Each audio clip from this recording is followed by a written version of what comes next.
Bismillahirrahmanirrahim. Assalamualaikum warahmatullahi wabarakatuh.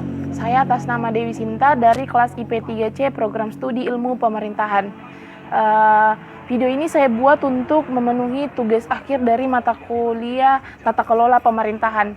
Melalui video ini saya akan memaparkan sedikit mengenai PPT yang telah saya buat sebelumnya dengan tema transparansi pelayanan publik. Pada slide pertama ini bercerita tentang latar belakang dari kebijakan ini. Latar belakang dari kebijakan dari pelayanan publik ini karena sebelumnya buruknya budaya kinerja pelayanan publik yang dalam pemerintahan. Di antaranya pada saat itu belum terlaksanakannya transparansi dalam penyelenggaraan pelayanan publik.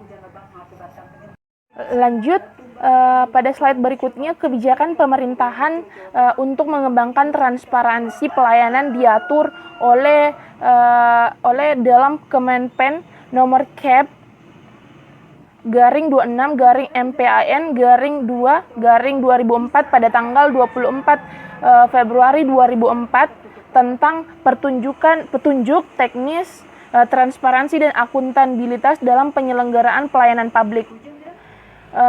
Dinyatakan dalamnya bahwasanya transparansi penyelenggaraan pelayanan publik merupakan pelaksanaan tugas dan kegiatan yang bersifat terbuka bagi masyarakat dari proses kebijakan, perencanaan, pelaksanaan, pengawasan atau pengendalian serta mudah akses oleh berbagai pihak yang membutuhkan informasi tersebut.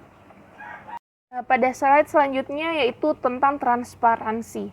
Transparan atau keterbukaan, yang mana dalam pelayanan publik merupakan suatu unsur penting yang harus segera diwujudkan demi untuk meningkatkan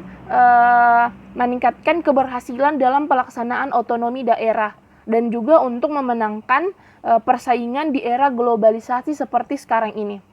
Transparansi atau transparan merupakan salah satu unsur penting dari prinsip dalam perwujudan good governance atau tata kelola pemerintahan yang baik.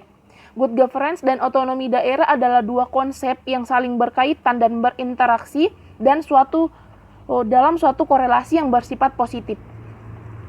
Slide selanjutnya meliputi transparansi dalam penyelenggaraan pelayanan publik, yang mana yang pertama ada manajemen dan penyelenggaraan pelayanan publik.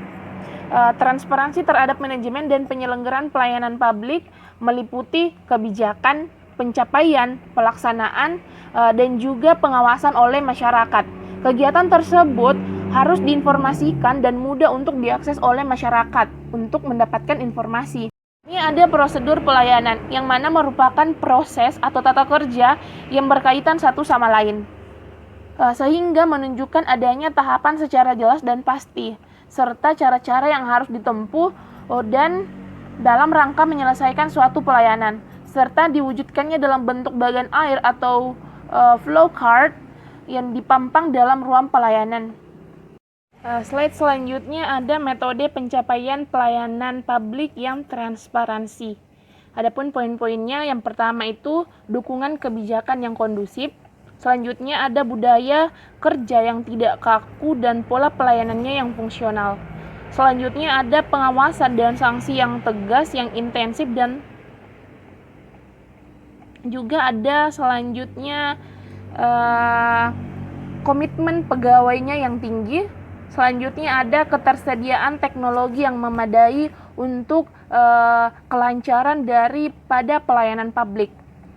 Selanjutnya ada kemampuan pegawai yang tinggi. Di sini dijelaskan bahwa pegawai harus memiliki kemampuan yang tinggi dalam menjalankan media-media teknologi dalam pelayanan publik.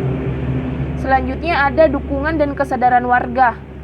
Dan yang terakhir ada anggaran operasional yang harus cukup dan memadai untuk keseluruhan fasilitas dari pelayanan publik. Terakhir, menjelaskan tentang seberapa penting transparansi dalam pelayanan publik ataupun dalam pemerintahan.